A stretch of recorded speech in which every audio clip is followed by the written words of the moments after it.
Dá licença. Com a autorização de Sua Excelência o Vice-Chefe do Estado-Maior da Armada, Vice-Almirante António Henriques Gomes, o Presidente da Academia de Marinha, Almirante Francisco Vidal Abreu, declara aberta a sessão de abertura do terceiro Simpósio de História do Oriente, das Rotas Oceânicas, os Mares da Ásia. Vai usar a palavra o Presidente da Academia de Marinha. Muito bom dia a todos. Sr. Almirante Vice-Chefe do Estado-Maior da Armada, seja bem-vindo à Academia de Marinha, que o acolhe com simpatia e lhe agradece a sua disponibilidade para presidir a sessão de abertura do terceiro Simpósio de História do Oriente. Considero a presença de Vossa Excelência uma clara demonstração do apreço pelo trabalho desta Academia e, simultaneamente, um sinal de respeito e consideração por todos aqueles oradores, moderadores e organizadores que tornaram este evento internacional possível e capaz de preencher 3 dias completos. Na sua pessoa, cumprimento todos os militares presentes. Na pessoa da Sra. Professora Manuela Mendonça, ilustre Presidente da Academia Portuguesa da História, saúdo todos os académicos e investigadores. Senhores convidados, sejam todos bem-vindos. Permitam-me uma referência especial ao Sr. Almirante do Reino de Espanha, que é o diretor da Comissão Cultural Espanhola, e esta direção faz sempre questão de estar presente nos nossos simpósios, e ao Sr. Adido... Onde é que está? Está ali escondido. O Adido de Defesa da Embaixada de Espanha, que está em representação da Sra. Embaixador do Reino de Espanha. Muito obrigado pela sua presença. Sejam todos bem-vindos. Ao longo dos últimos 4 anos, dedicámos a nossa atenção à épica viagem de Magalhães, completada por Elcano, isto, portanto, nos anos de 2019 a 2022, indo, dentro de minutos, ser apresentado o último livro a esta viagem dedicado, fechando assim uma trilogia inédita e irrepetível, com base nas comunicações dos simpósios anteriores de História Marítima ou de História do Oriente. Assim, temos sempre procedido para que nada se perca do resultado de novas investigações que aqui são apresentadas. Tem aqui o conjunto dos 3 livros publicados. E entramos hoje num novo ciclo, este de 2 anos, dedicado ao tema das rotas oceânicas, complementado por os mares da Ásia, por se enquadrar no simpósio deste ano, dedicado à História do Oriente. Curiosamente, lembro que nos encontramos em plena década do oceano. Década esta essencialmente dedicada à sua sustentabilidade. A nossa preocupação reside mais noutro tipo de sustentabilidade específica, a do conhecimento histórico das rotas oceânicas. Com uma forte tradição marítima, o Indo-Pacífico é uma região onde os mares não deviam separar, como hoje por vezes sucede, mas unir diferentes povos, regiões e culturas, servindo de via para o intercâmbio do material e também do imaterial, o conhecimento. Neles se cruzaram os habitantes da Insulíndia, do subcontinente indiano, os africanos da costa oriental, árabes, europeus, malaios e chineses, em troca e interação intensa, bem espelhados pelos temas que serão abordados durante estes 3 dias, a saber, das rotas das especiarias, da arte de navegar, interações culturais e tecnológicas, impactos sociais e político-militares. Temas não faltam para todos nos sentirmos que a nossa presença se justifica pelo que iremos aprender de novo, ou apenas densificar o que já conhecemos, ou mesmo clarificar finalmente dúvidas que há muito persistem a existir. Meus senhores, não vos roubo mais tempo, mas não posso terminar sem fazer um agradecimento público ao Sr. Comandante Malhão Pereira pela oferta que fez recentemente à Academia de Marinha de um conjunto de réplicas de instrumentos náuticos da época da expansão, por si mandados construir e que estão expostos numa das vitrines da galeria. Foi mais um dos muitos serviços que prestou ao longo de muitos anos à nossa Academia. Muito obrigado, Sr. Comandante. E termino deixando os meus desejos de uma jornada plena de sucesso. Bem-ajam pela vossa presença. Muito obrigado.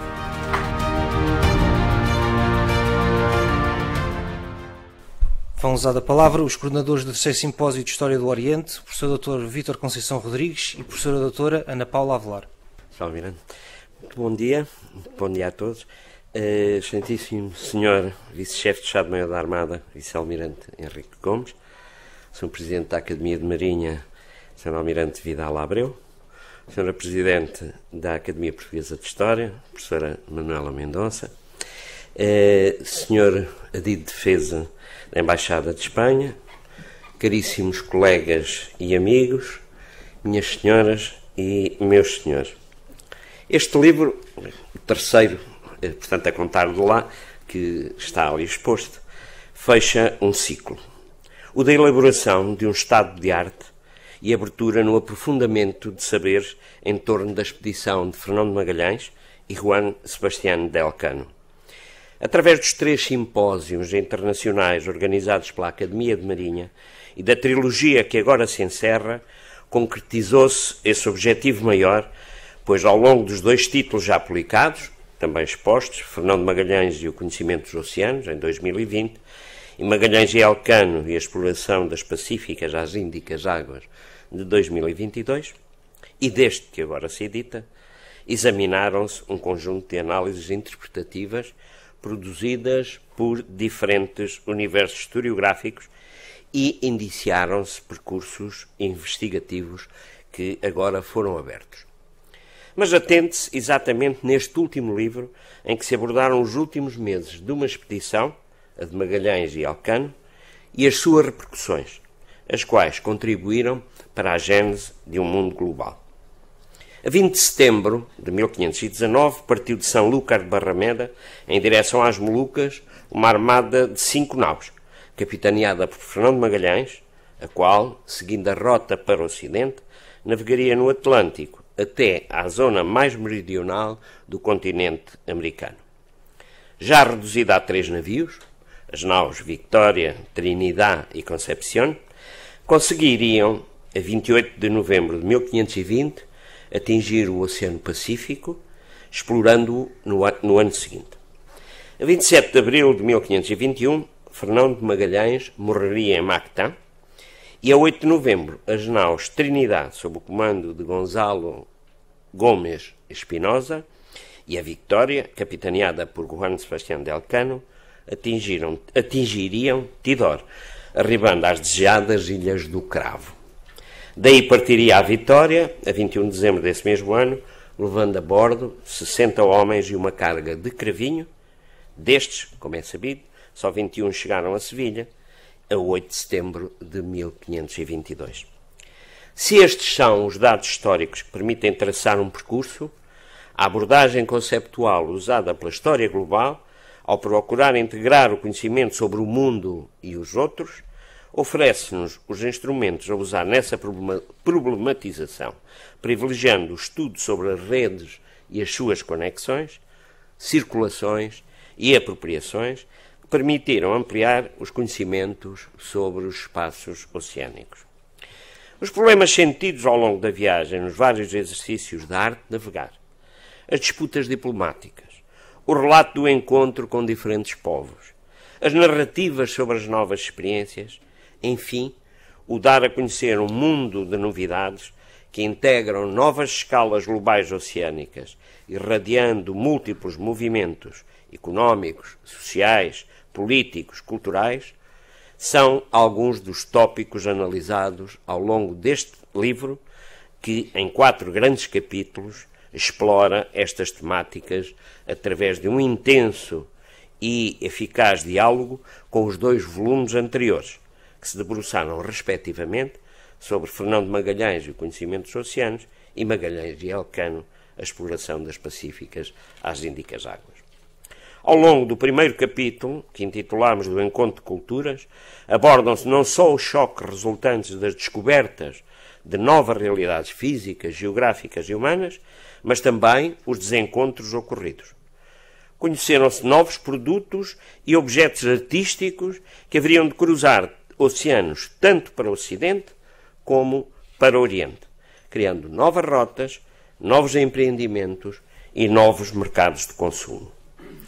Mas o temor da viagem foi igualmente prescrutado, analisando-se os ex-votos marítimos, enquanto materialização memorativa da complexa relação entre o homem e o divino no mar, em que a transitoriedade da vida adquire diferentes dimensões. desocultámos protagonistas menos conhecidos. Estamos a falar de bombardeiros, calafates, marinheiros, despenseiros, barbeiros, mestres e até línguas e intérpretes, e outros, cuja ação tem permanecido obscura, mas que se revelou decisiva e vital ao longo de toda a viagem. Examinaram-se as fontes cartográficas de que Magalhães terá servido para a preparação da expedição, sobretudo as de origem alemã.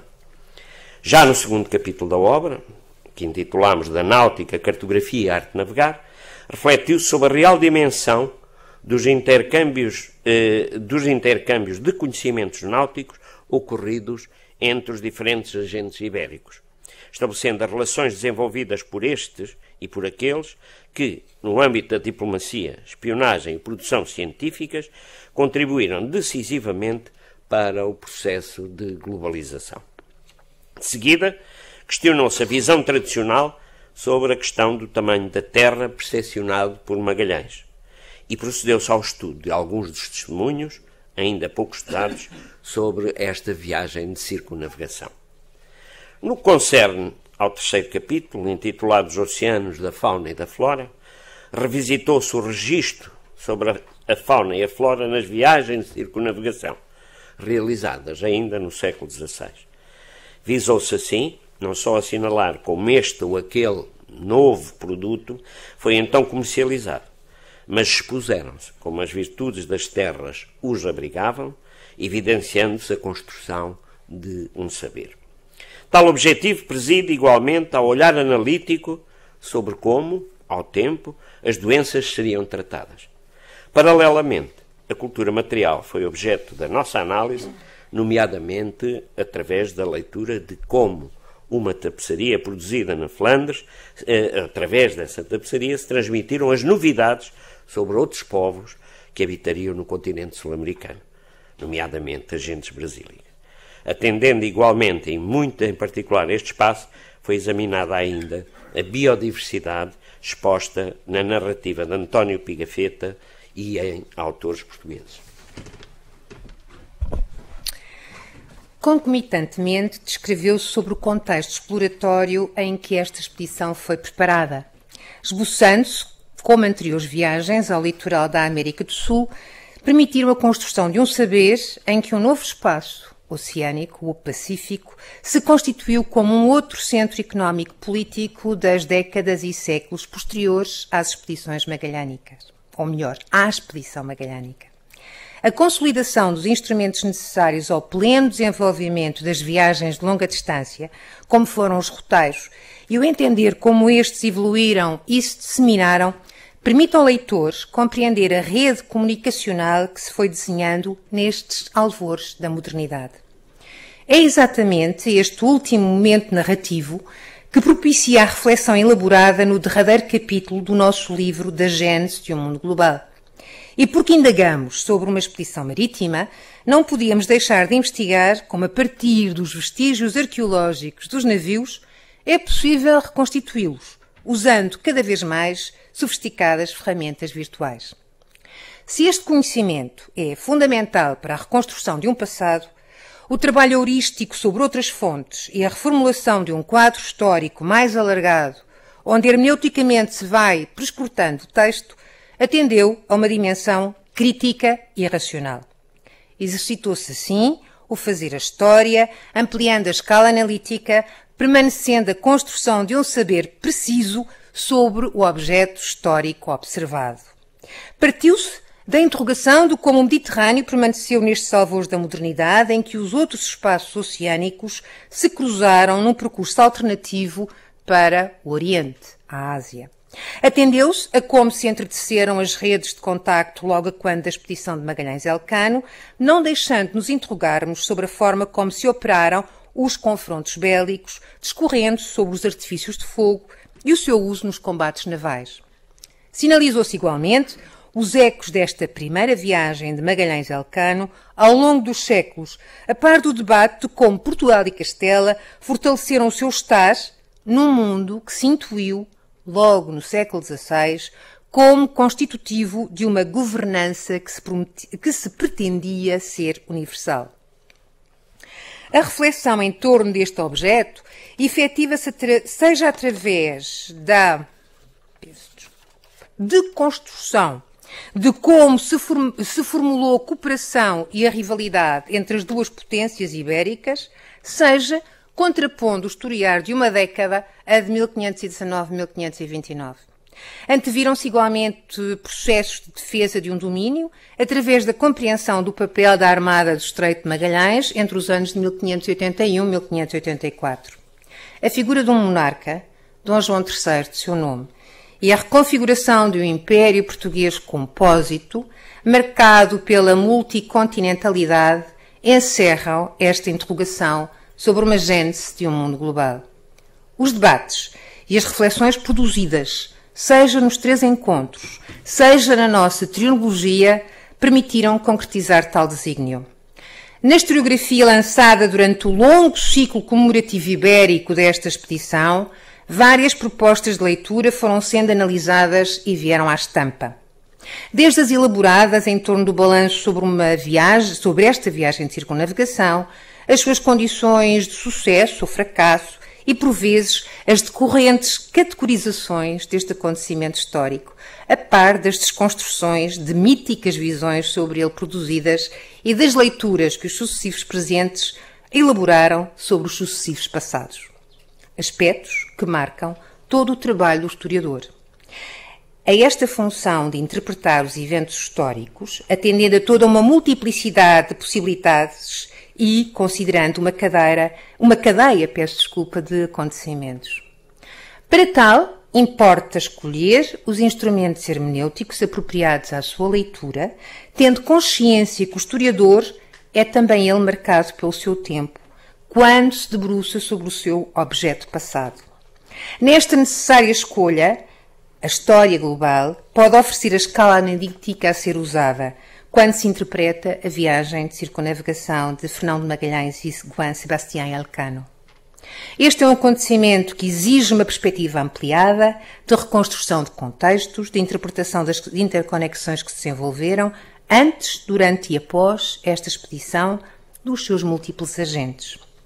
Os 3 volumes publicados pela Academia de Marinha plasmam essa necessária abrangência e, se não pretendem ser a síntese possível ao tempo, são claramente, e a partir deste momento, um repositório incontornável para aqueles que no presente e num futuro revisitem este extraordinário momento, o da realização, entre 20 de setembro de 1519 e 8 de setembro de 1522, da viagem de circunnavegação. Esta, entendida na altura, tanto pelos decisores políticos como pelos agentes culturais, como um dos marcos históricos iniciadores de uma nova época. Para Henrique Leitão, ou melhor, como Henrique Leitão afirmou, e cito, a viagem de circunnavegação permanece como um imponente e complexo acontecimento histórico que reclama e exige o esforço contínuo, dizemos nós, do historiador. E ainda que tal exercício tenha sido plasmado nas páginas deste livro, estas não o enclausuram. A todos nós, a tarefa de prosseguir tal empresa, navegando por aqueles que são, muitas vezes, os tormentosos mares do fazer a história. Muito obrigada.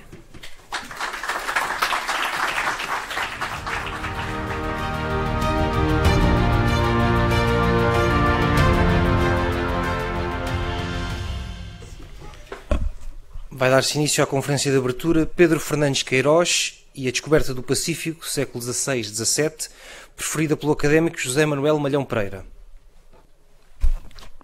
João Almirante Vicema, Sr. Presidente da Academia de Marinha, Sr. Vice-Presidente da Academia de Marinha, caros camaradas da Armada Espanhola, Srs. Oficiais Generais, caros confrades e convidados, é uma honra para mim estar aqui hoje, dado a ver neste simpósio uma presença muito expressiva dos nossos amigos da vizinha Espanha. Para a minha família e para mim, quando vamos à vossa terra, sentimos-nos em casa e temos a noção de que esse sentimento é recíproco. Eu só queria dizer ao Sr. Almirante que os instrumentos são alugados. Alugados. Não está-se a rir. Vai ser caro, vai.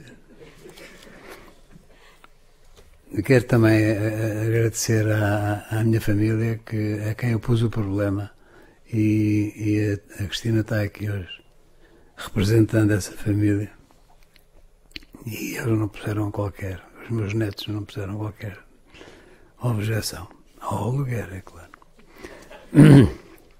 Os portugueses, seguidos de perto pelas nações ibéricas, iniciaram por meados e fins do século XV, com Diogo Cão, Bartolomeu Dias, Colombo, Vasco da Gama e Pedro Álvares Cabral, entre outros, as navegações de alto mar, tendo-se pela primeira vez na história da humanidade efetuado viagens marítimas por mares completamente desconhecidos, navegando centenas ou milhares de milhas sem ver terra, por vezes durante meses, pondo em contacto pela primeira vez povos que ou viviam isolados do resto da humanidade ou que tinham contactos esporádicos com outros povos.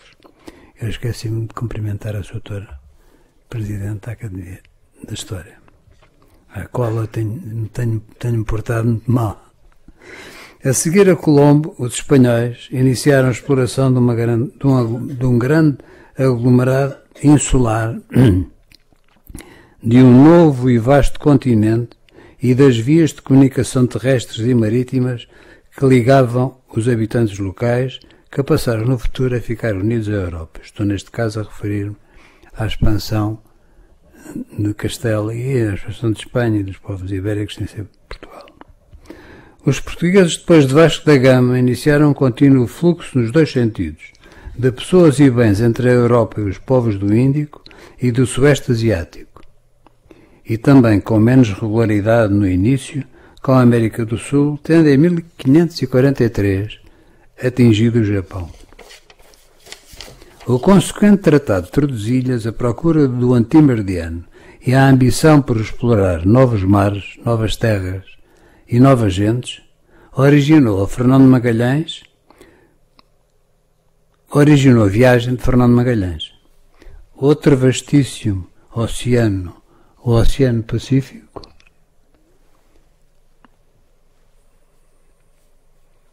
foi descoberto e navegado.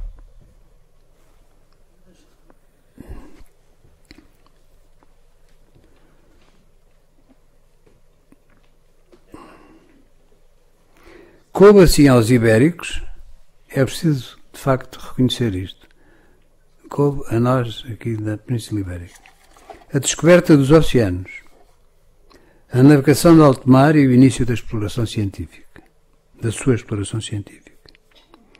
Mas, dada a divisão do mundo nas duas zonas de influência, pretendia-se que Magalhães, depois de cumprida a sua missão, regressasse à América legalmente, isto é, que navegasse no hemisfério atribuído à Espanha e estabelecesse a carreira das Índias do Pacífico.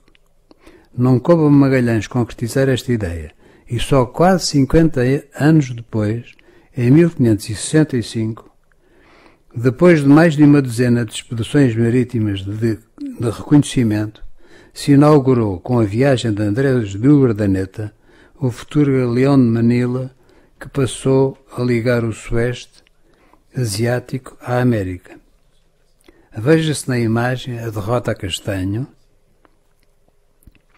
é aquela que está por cima, atravessando o Pacífico Norte em latitude elevada, de modo idêntico ao que se fazia na travessia do Atlântico Norte. Portanto, o Andrés de Urdaneta foi o que primeiro conseguiu regressar e estabelecer, de facto, o galeão de Manila. Na imagem vemos as derrotas aproximadas de algumas das expedições comandadas por Laiasa em 1526, Grijalva em 1536, Saavedra em 1527 e Vila Lobos, 1540, atravessando o Pacífico até ao Sueste Asiático, sendo a mancha a cinzento à área onde estes e outros navios fizeram as infrutíferas tentativas de regressar à América. É que, de facto, aqui no Pacífico, que poderia ser parecido com o Atlântico no aspecto meteorológico, não é. O Atlântico, na costa oeste, as depressões formam-se e não têm praticamente obstáculos e não há ilhas ali que prejudiquem no Atlântico Norte esse movimento. Enquanto que no Pacífico, junto à costa leste da China e do continente asiático, há inúmeras ilhas que fazem com que haja uma grande confusão nesse aspecto. Portanto, o vento oeste, que deveria de existir como no Atlântico, nas latitudes elevadas, não existe. É muito difícil o regresso.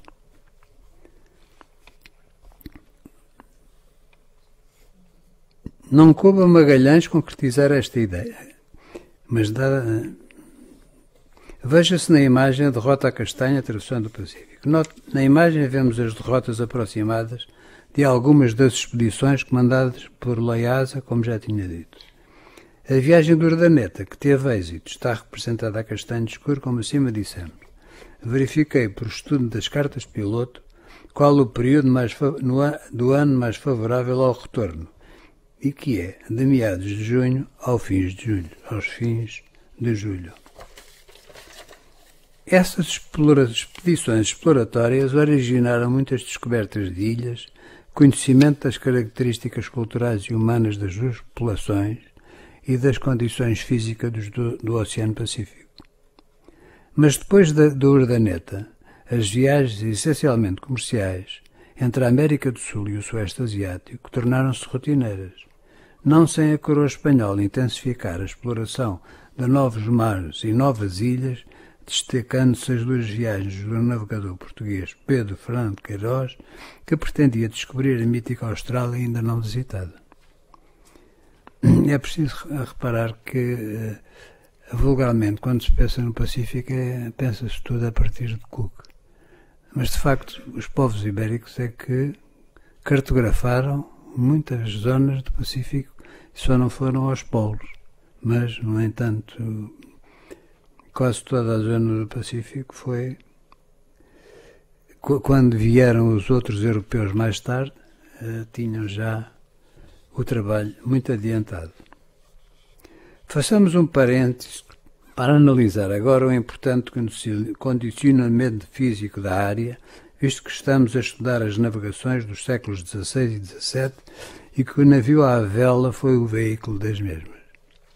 Observemos estas duas imagens que representam a direção média dos ventos nos oceanos. Vejamos na de agosto e no Indo-Pacífico, o alísio do Sueste, em ambos os casos, em ambos os oceanos, numa faixa para um lado e outro do Equador. A monção do Sudoeste, no Índico Norte.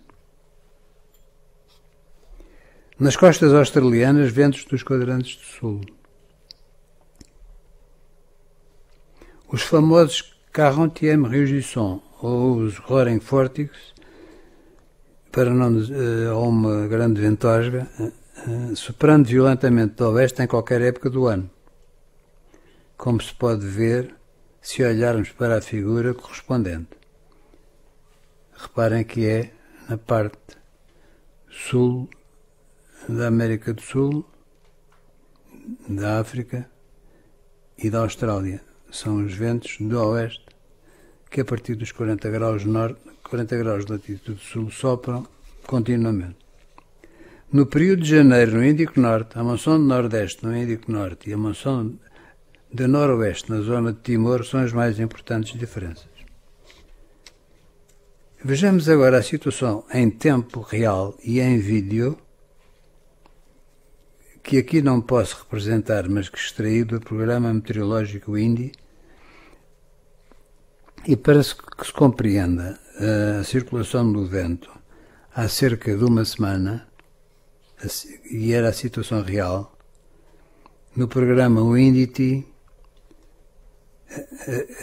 avivei as setas, que aqui não se vêem porque aquelas linhas que estão ali estão no vídeo a mover-se, eu avivei-as para se perceber. E reparemos que é muito parecido com as cartas que eu mostrei anteriormente. Portanto, aqui na Austrália, o que acontece é que na costa leste e na costa oeste é muito difícil navegar para o lado sul com um navio à vela, porque o vento quase sempre é ao longo da costa e para norte, tanto na costa oeste como na costa leste. Continuemos o nosso estudo das viagens de exploração do Pacífico que tinham como objetivo achar a Ilha do Ouro. Na primeira dessas viagens foi Queiroz, piloto de Álvaro de Mendanha de Neira, que em viagem anterior tinha descoberto as Ilhas Salomão, saindo de Calau em 10 de janeiro de 1568. Regressou a 22 de janeiro de 1569 ao Porto de Santiago. A segunda, de sua responsabilidade e mediante proposta a Filipe III, foi autorizada, tendo como objetivo descobrir, e cito, um grande pedaço de terra firme ou quantidade de ilhas que se continuam desde o Estreito de Magalhães até à Nova Guiné e Java Maior, e outra naquele grande arquipélago. Larga em 1605 e descobre o arquipélago de Paumotu, Tahiti e as Novas Hébridas, mas entretanto adoece. A missão é continuada por João Vaz de Torres, que segue as explorações e atravessa o estreito que fica para sempre com o seu nome. As expedições de Fernandes de Queiroz tiveram um especial tratamento na historiografia europeia, tendo sido, por exemplo, estudadas em trabalho de Albino Lapa em 1951, que nomeia Pedro Fernandes de Queiroz o último navegador português. E muito recentemente, pouco antes de nos deixar, Elídio do Amaral publicou um excelente estudo dedicado inteiramente à figura de Fernandes de Queiroz. Eu estava a pedir ao Tenente Cardoso para mostrar. O Elídio do Amaral é a imagem da direita.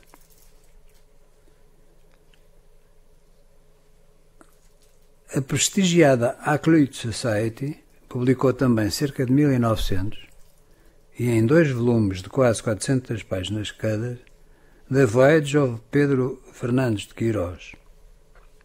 Nesse estudo, entre considerações de ordem vária, Elídio do Amaral apresenta e comenta em 11 páginas um vastíssimo acervo de fontes bibliográficas que estudam profundamente o nosso navegador e comentam largamente a influência das nações ibéricas na descoberta dos oceanos e do seu condicionalismo físico.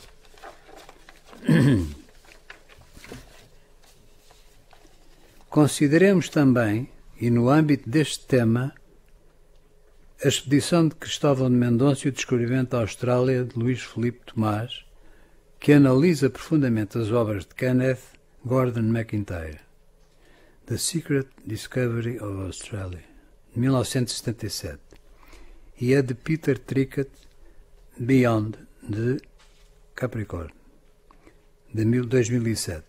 Tive a oportunidade de assistir em Coimbra à apresentação do assunto que Trickett fez na Universidade perante muitos académicos. E ainda o trabalho de Roque de Oliveira, desenvolvendo o tema cartografia, publicado pela imprensa da Universidade de Coimbra, Os Portugueses na Austrália, as primeiras viagens. Este pequeno volume tem vários trabalhos muito importantes feitos, além do Luís Filipe Tomás e de Roque de Oliveira, as pessoas que trataram de outros assuntos. Vejamos agora, muito brevemente, e seguindo de perto os trabalhos de Elídio do Amaral e Luís Filipe Tomás, quem era Fernando de Queiroz. Nasceu em Évora em 1565, tendo sido educado pelos franciscanos da província da Piedade, vizinhos da província de São Gabriel da Extremadura espanhola. É evidente nos seus escritos, nomeadamente nos 54 memoriales apresentados a Filipe III, a sua profunda religiosidade, invocando Deus com muita frequência.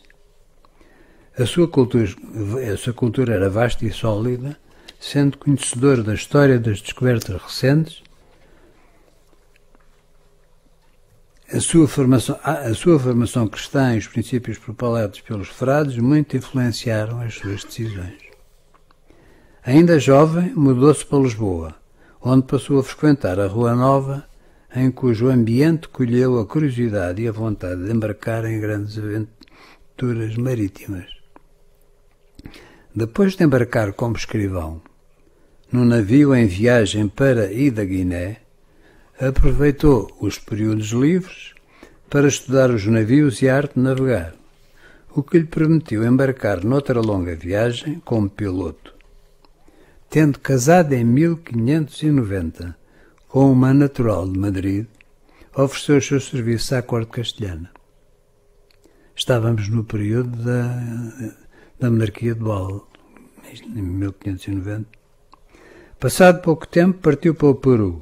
Em 1595 embarcou como piloto de uma armada comandada por Álvaro de Mendanha e Neira, que iria iniciar a colonização das Ilhas de Salomão, encetando assim as suas viagens pelo Pacífico. As Ilhas de Salomão tinham sido descobertas por ele próprio em anos anteriores. Durante essa viagem, que descreve de maneira vibrante e que está publicada no já citado volume da Hakluyt Society, pela experiência náutica adquirida, pelo contacto com os membros da guarnição, pela interação com as populações locais, foi germinando o projeto de fazer a descoberta da mítica Terra Australis incógnita, partindo do Peru. Depois de muitas peripécias, incluindo muitas viagens marítimas e terrestres, muito bem descritas por Ilírio do Amaral, Queiroz conseguiu finalmente apoio para a sua proposta, nomeadamente do embaixador de Espanha em Roma, a quem apresentou muitos documentos e planos de ação. Este obteve a atenção, portanto, o embaixador da Espanha em Roma obteve a atenção do Papa Clemente VIII. Depois de ouvir Queiroz, Sua Santidade escreveu ao rei de Espanha, Filipe III. Ultrapassando o Conselho das Índias, Sua Majestade ordenou ao vice-rei do Peru que desse satisfação aos pedidos de Queiroz e que, excepcionalmente, os mesmos seriam suportados pela Fazenda Naval. Mas antes de prosseguir, e seguindo Luís Filipe Tomás, no seu já referido trabalho apresentado em Coimbra, que desenvolve de modo profundo este tema, como é seu timbre, vejamos o que era a secreta Ilha do Ouro. Uma das evidências da sua existência será a legenda na plataforma será a legenda no Planisfério Mercator de 1569,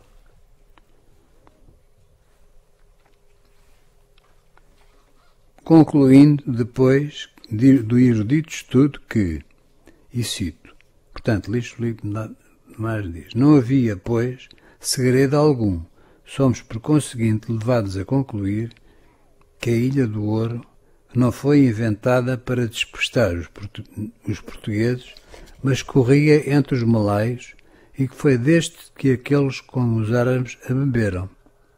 Veja-se no excerto da carta correspondente ao canto inferior direito, a legenda assinalada com uma seta e a tradução de Luís Filipe Tomás.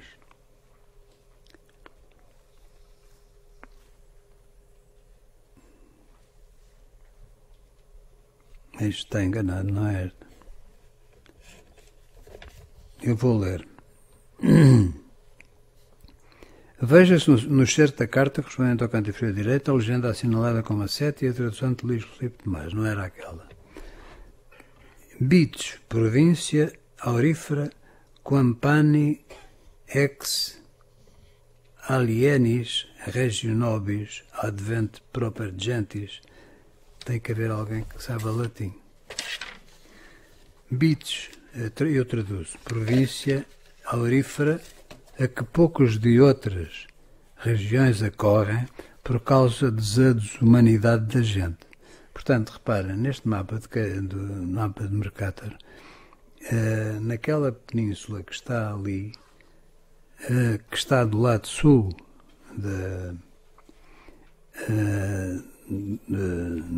da Indonésia, era o continente, a Ilha Grande, que estava por ali. E era conhecida, portanto. Mas a existência da Ilha do Ouro terá sido reconhecida entre os portugueses após o seu estabelecimento definitivo em Malaca em 1511. E Filipe Tomás alude às informações da Suma de Geografia de Enciso, 1519, ao mapa de Gaspar de Viegas, de 1537, ao livro de marinaria de João de Lisboa, às viagens de Diogo Lopes de Sequeira, logo em 1510, e outras evidências.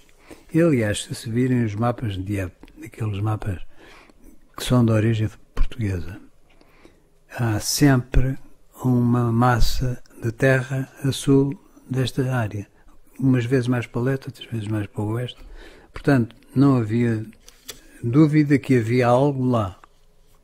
O que parece muito estranho é que não há documentos que digam que houve lá gente, que houve gente do norte que visitou a Austrália. Houve várias tentativas para achar a ilha, nomeadamente as duas de Diogo Pacheco em 1519, despachado de Coxim por Diogo Lopes de Sequeira, que apenas acolheu informações na costa ocidental de Samatra, e ainda também por ordem do mesmo Diogo Lopes de Sequeira e, segundo João de Barros, a Cristóvão de Mendonça. Detalhamos um pouco mais a missão de Cristóvão de Mendonça, que largou de Coxim em maio de 1522, comandando o navio São Gabriel, o São Cristóvão, a caravela Rosário do comando de peruanos francês, um bergantim, o Santo António do comando de Francisco Polés, e um parau,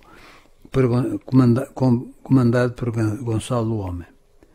McIntyre e Trickett consideram que a frota atingiu a costa pelo norte, desceu a sua costa ocidental e dobrou a sua ponta para sul, passando pelo Estreito de Bass.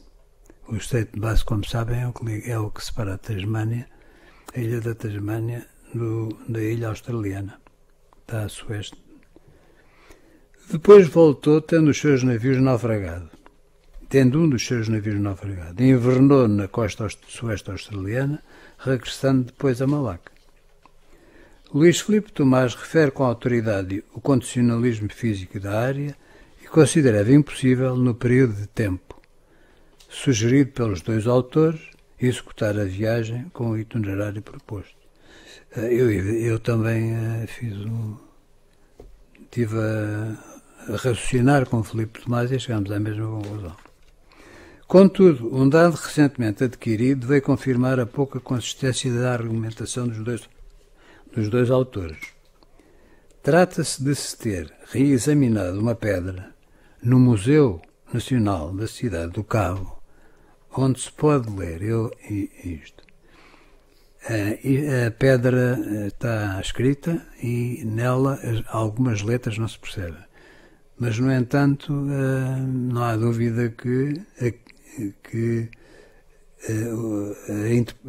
deverá estar certa a interpretação. Aqui veio a vitória do capitão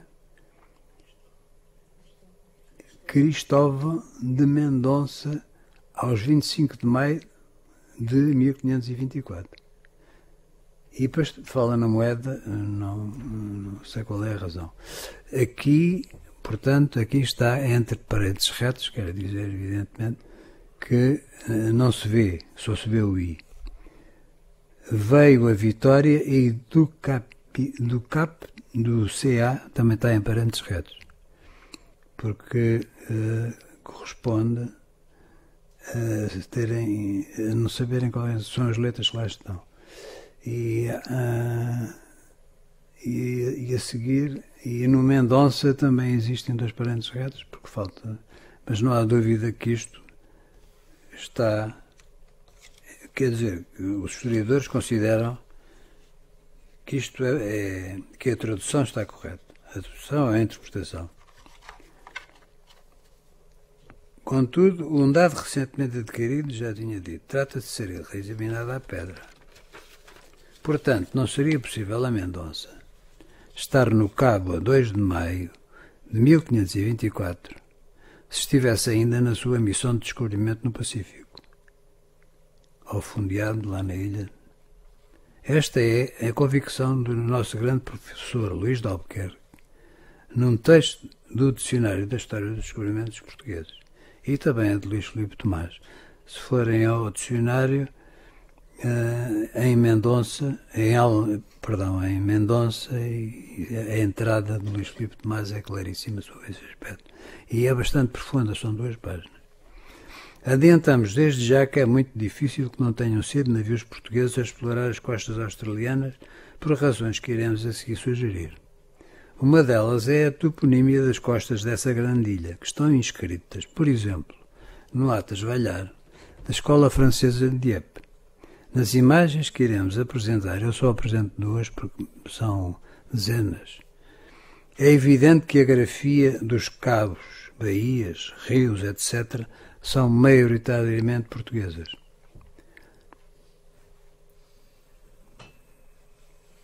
Aqui. Reparem na beleza destas cartas e na definição que algumas conseguem ter. E eu estou convencido que a Umbedeia, isto é, o trabalho que está a ser executado pelo comandante Álvaro Gaspar, deve ter as cartas todas, tem na internet, todas as cartas que são publicadas têm uma zona em alta definição. Estas tirei da internet também.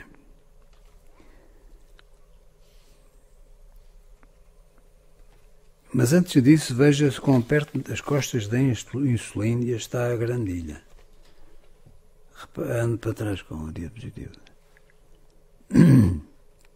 Desconhecê-la parece difícil. Veja-se que o Estreito de Torres tem 150 km de largura e a menor distância a Timor são cerca de 500 km. Eu digo quilómetros, não digo milhas, porque muitas das pessoas aqui presentes não compreendem a questão das milhas náuticas. Mas cada milha são 1150 metros. Vejamos agora dois exemplos da carta de Dieppe, nomeadamente as do Atlas Valhar. Depois de Oriente, reparem que a carta tem, do lado direito, esta carta, por exemplo, tem do Ratelete uma rota dos ventos com uma seta a apontar para cima. Eu rodei a 180 graus porque a carta estava ao contrário. Normalmente estas cartas eram usadas, eram muito grandes e com muito colorido e muita decoração, porque eram para apresentar entidades importantes e as pessoas punham-se de um lado da mesa e a pessoa, o piloto que estava a explicar estava do lado oposto.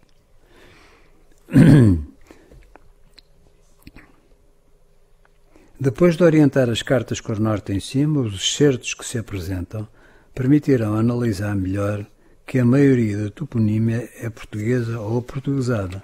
Aliás, é ponto assente pelos geógrafos que as cartas de Dieppe são de origem portuguesa. Este é um exemplo de um excerto de uma carta. Reparem, por exemplo, do lado esquerdo, está ao contrário, é Cabo Formosa.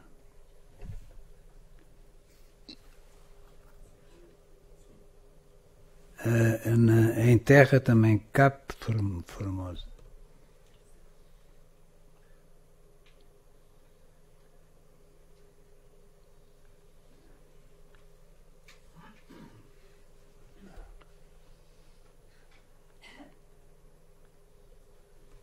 Porto Mala lá em cima. Eu agora não posso apontar, que não tenho aqui. Rio Ano.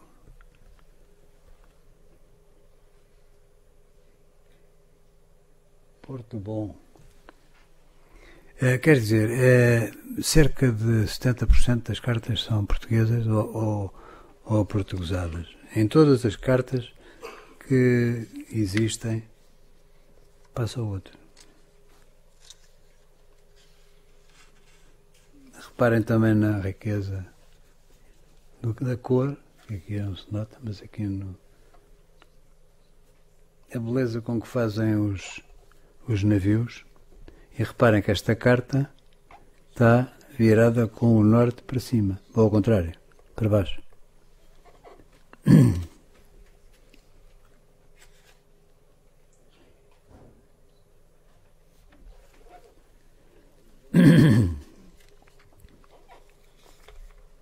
Vejamos agora, muito brevemente, a viagem de Queiroz. Estamos em Lima. Eu não vou fazer muitos comentários, porque de facto é impossível. A viagem de Queiroz é extremamente bem descrita pelo próprio e é riquíssima em informação, mas aqui de facto não é possível estar a falar sobre isso com detalhe. Estamos em Lima em 1605. Depois de muitas vicissitudes, Queiroz conseguiu finalmente o apoio do vice-rei. Foram-lhe cedidos a São Pedro e São Pablo 150 toneladas, que seria a capitana por ele comandado. Portanto, estamos a falar a continuar o assunto e a falar na viagem que Queiroz fez e que queria, cujo objetivo era achar a Ilha do Ouro. O outro navio, chamado São Pedro, seria a Almiranta, que naquele período histórico era considerado o segundo na hierarquia. Era comandado por Luís Vaz de Torres, designado na época por almirante, de acordo com o critério acima referido. E aconteceu uma coisa interessante na viagem de que o Queiroz foi piloto a viagem anterior. Ele fez uma viagem idêntica com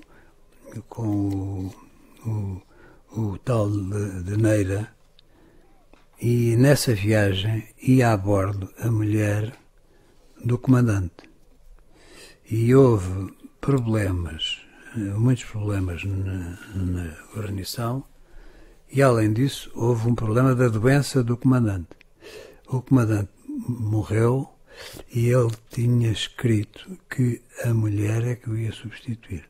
Portanto, temos naquela época a chamada...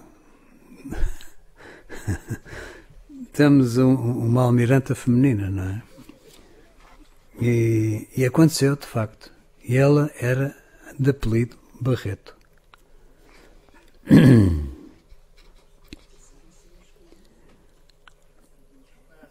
Finalmente, Queiroz conseguiu largar a 21 de dezembro, muito tarde, segundo a sua opinião. Na carta incluída na publicação da Acolhida Society, volume 2, elaborada em 1904, com base nos diários náuticos a traço dois pontos, a viagem de Mendanha.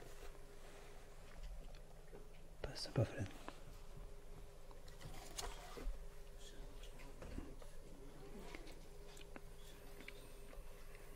Sendo piloto Queiroz.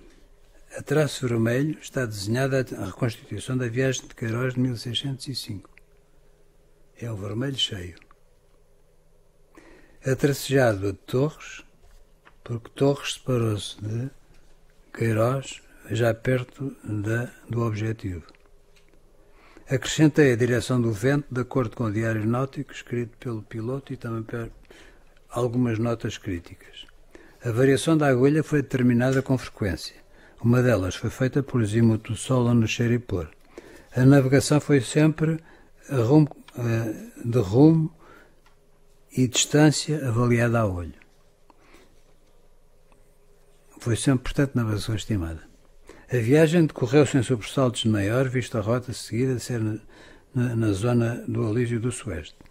Será fastidioso dar mais detalhes, acentuando, no entanto, que Queiroz não resistiu fisicamente e teve de regressar à América, usando a rota pelo norte como já era rotineiro. Reparem, aquela traça a vermelho corresponde à viagem de regresso que se fazia sempre do Galeão de Manila. Aliás, ficou convencido que tinha chegado ao destino pretendido. Mas, na realidade, a viagem de ida acabou na Ilha do Espírito Santo.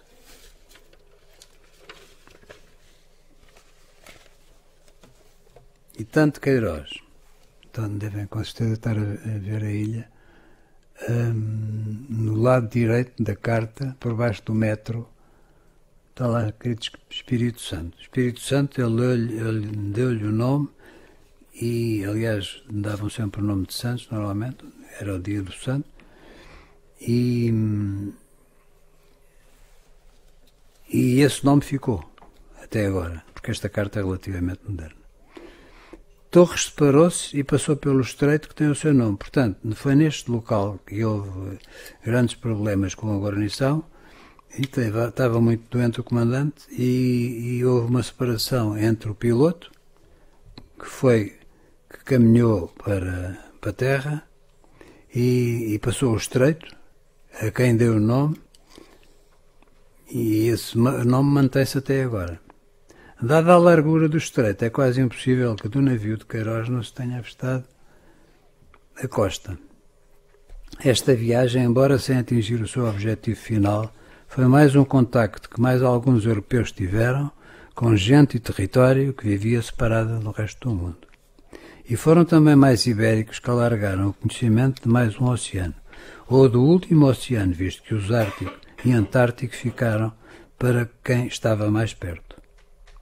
E dos que estava perto, o Commander Robert Falcon Scott recebeu de Sir Clements Markham, editor e tradutor das viagens de Queiroz e presidente do Council da Acolyte Society, a seguinte dedicatória.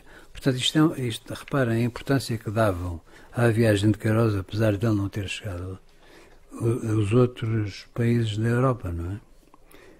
E este senhor é o presidente da Acolyte Society, este senhor que está a dedicar o livro ao Scott, que foi, como sabem, um explorador das zonas geladas na Antártida, suponho eu. My dear Scott, I dedicate this translation of the voyages of Pedro Fernando Queiroz to you, because efforts and aspirations of the first navigator who ever conceived the idea of discovering the Antarctic continent cannot fail to have an interest for you, who have actually made such great discoveries in the far south. As a tribute also of admiration for your great qualities as a leader and affectionate regard for yourself, believe me, my dear Scott, your attached friend and well-wisher, Clements Markham. A propósito deste seminário, dos que estão feitos e dos que se irão fazer, e de um trabalho coletivo de 2009 editado pela University Press, com o título Science in the Spanish and Portuguese Empire, 1500-1800, Elídio do Amaral comenta que os autores deram relevo à importância do legado ibérico para a compreensão das revoluções científicas da Idade Moderna e questionam quais os motivos das visões reducionistas e depreciativas associadas com a cultura científica ibérica que ainda persistem nas grandes narrativas historiográficas sobre a formação da ciência moderna. Portanto, Elídio do Amaral disse isto antes de falecer. Pouco tempo. E foi há cerca de 10 anos ou 15. E mais adiante, continua a haver muito que explorar. Há centenas e milhares de manuscritos e até de textos impressos depositados em arquivos e bibliotecas, quer nas metrópoles, quer nas antigas colónias. Há muito que aprofundar sobre os fenómenos de hibridação cultural devido ao cruzamento de matrizes diferentes de pensamento, sobre as cadeias de transmissão de conhecimento úteis para o comércio e a governação, para a compreensão das sociedades de povos diferentes, postos em contacto que não foram apenas institucionais, mas também informais. Eu apenas quero dizer que que fiz 2 versos para terminar. Ó mar, quanto do teu sal são palavras de Portugal. Ó mar, oceano, quantos do teu sal são palavras castelhanas. Muito obrigado.